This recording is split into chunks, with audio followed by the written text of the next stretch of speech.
अच्छा, हम लोग अक्सर खबरों में ऐसे वाक़यात पढ़ते हैं जिसके बारे में हम सोचते हैं कि ये किसी इंसान ने नहीं किया होगा, ये ज़रूर किसी मॉन्स्टर का या किसी दरिंदे का काम है, क्योंकि हमारी वो समझ से बाहर होता है। और यही वजह है कि बहुत सारे बिहेवियरिस्ट्स ने और बहुत ज़्यादा साइंटिस्ट ने सालों साल से इस टॉपिक को अपना मौजू बनाया है कि इंसान जो करता है वो क्यों करता है, उसके बिहेवियर की असल रीज़न्स क्या है, क्या वजह होती है कि नाज़ी जर्मनी जो है वो पूरी दुनिया पे चढ़ाई कर देता है एक बंदे की वजह से।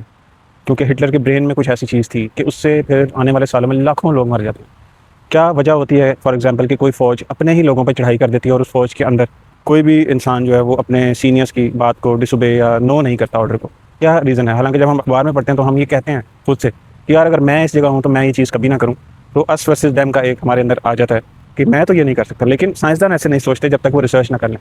इस टॉपिक के ऊपर रिसेंट हिस्ट्री में सबसे स्ट्रॉन्ग किताब और इस पे काम जो है वो है रॉबर्ट सपोस्की का। स्टैनफोर्ड के एक बहुत फेमस साइंटिस्ट, और इन्होंने सालों यानी कि डेकेड्स लगाए हैं इस टॉपिक के ऊपर कि इंसान क्यों बिहेव करता है, जब भी वो कोई काम करता है तो उसकी वजह क्या होती है, क्या वो इंटेंशनली बुरा है, अंदर से इंसान अच्छा है। तो इस टॉपिक पे इनकी जो रिसेंट हिस्ट्री में एक बुक है उसका नाम है बिहेव,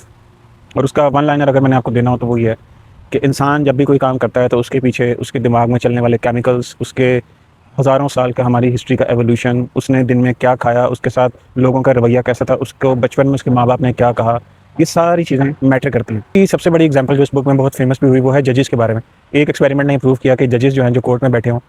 जब वो उनकी मील ब्रेक यानी खाने के वक्फे से पहले पहले के जो फैसले होते हैं वो ज़्यादा स्ट्रिक्ट होते हैं। अगर उन औकात में अगर उनके पास कोई बार्गेन या कोई अपील आएगी तो वो मोस्टली रिजेक्ट कर देंगे, क्योंकि वो हंग्री हैं, उनके दिमाग में उनका ब्लड शुगर लेवल डाउन है। इसका क्या मतलब हुआ कि उस जज के लिए इंसाफ ज़्यादा मैटर नहीं कर रहा,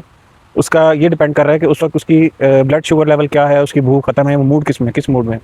ये क्वेश्चन है। ये सिर्फ एक क्वेश्चन है कि ऐसा नहीं है कि हम ये कह रहे हैं, ना ही इस बुक में लेबल लगाए गए हैं कि ऐसा होता है, यानी कि एक इंसान की ज़िंदगी का फैसला उस जज के ब्लड शुगर लेवल से कनेक्टेड है। ये लेबलिंग नहीं कर रही बुक के जज जो है वो इंसाफ नहीं कर रहे, ऐसा बिल्कुल नहीं है। ये सिर्फ एक इंटरेस्टिंग चीज़ की तरफ इशारा कर रही है कि इंसान जो कर रहा है उसके पीछे क्या क्या अवामिल हैं, क्या क्या चीज़ें कनेक्टेड हैं। हम तो आराम से जजमेंट पास करते हैं लोगों के रवैये पे, लेकिन इंसान कितनी कॉम्प्लेक्स चीज़ है। इसी तरह एक और एक्सपेरिमेंट जो इस बुक में डिस्कस हुआ है बहुत इंटरेस्टिंग, वो है स्टैनफोर्ड में। स्टैनफोर्ड में स्टूडेंट्स को बुलाया गया एक एक्सपेरिमेंट के लिए, और उन्हें कहा गया कि जब जब एक बंदे से क्वेश्चन किया जाएगा और अगर वो उसका आंसर रॉन्ग दे तो आपने एक बटन प्रेस करना है जो इलेक्ट्रिक शॉक देगा उसको, पहले थोड़ा सा फिर आहिस्ता आहिस्ता उसका लेवल इंक्रीज़ हो रहा था। इंटरेस्टिंग चीज़ ये थी कि जब उन लोगों के ऊपर कोई अथॉरिटी फिगर, कोई ऐसा आदमी जिसने वाइट कोट पहना हुआ और बड़ा बहुत सीनियर प्रोफेसर लग रहा है, सीनियर रिसर्चर लग रहा है, जब वो पास खड़ा था और वो उन लोगों को ऑर्डर करता था कि आप तुम ये बटन प्रेस करो जिससे इस बंदे ने जिसने रॉन्ग आंसर दिया है इसको इलेक्ट्रिक शॉक लगेगा, तो वो लोग प्रेस करते थे। और जब वोल्टेज ज़्यादा होती गई तब भी वो प्रेस करते गए, यहाँ तक कि उस बंदे की यानी कि चीखों की आवाज़ें भी आना शुरू हुई। उस बंदे को दर्द भी हो रहा है, वो बंदा कह भी रहा है कि खुदा के लिए मुझे जो है वो वोल्टेज ये शॉक ना दो, लेकिन उस अथॉरिटी फिगर के होने की वजह से आम लोग जो ये अक्सर कहते हैं कि हम कुछ बुरा नहीं करते, वो उसको प्रेस करते रहे। तो इसका टेक अवे क्या है कि इंसान या दुनिया की फ़ौजों के अंदर जो लोग हैं, आम लोग, मेरी आपकी तरह के लोग ही फ़ौज में जाते हैं, लेकिन उनके ऊपर जो अथॉरिटी फिगर्स हैं, जो सियासतदान हैं, जो आर्मी चीफ़ हैं, जो डिफरेंट लोग हैं, उनका एक सोशल प्रेजेंस, उनका एक प्रेशर, फिर इंसान की रोज़ी रोटी के मसले, उनकी तनख्वाह, उनकी सैलरीज़, इस वजह से हमने दुनिया में देखा कि जेनोसाइड्स हुए और लोगों का कत्लेआम हुआ और आलमी जंगें हुई, लेकिन आम फौजियों की तरफ से कभी कभार ही ऐसा हुआ है कि जो बड़े पैमाने पे लोगों ने ना की हो, वरना वो हर उस काम को कर गुजरते हैं जिसके जो उनके सीनियर्स ऑर्डर करते हैं। अब इस बुक का मकसद ये नहीं है कि जो शख्स अगर कुछ बुरा काम कर रहा है तो वो उसका कसूरवार नहीं, लेकिन सिर्फ ये बताया गया है कि हमारे ब्रेन के अंदर अमिगडाला की मूवमेंट्स, हमने क्या खाया, हमारे बचपन में हमारे साथ क्या रवैया रखा गया, हम कौन से इलाके से आए, हमारे जीन्स क्या हैं, हमारा एवोल्यूशन कैसा था, सुबह हमारी बीवी ने हमसे बात कैसे की, हमें नाश्ते में क्या मिला, ये सारे फैक्टर्स जो हैं वो हमारे रवैये में, हमारे जो बिहेवियर है उसके ऊपर इम्पैक्ट करते हैं। और इसमें बेशुमार एग्जाम्पल हैं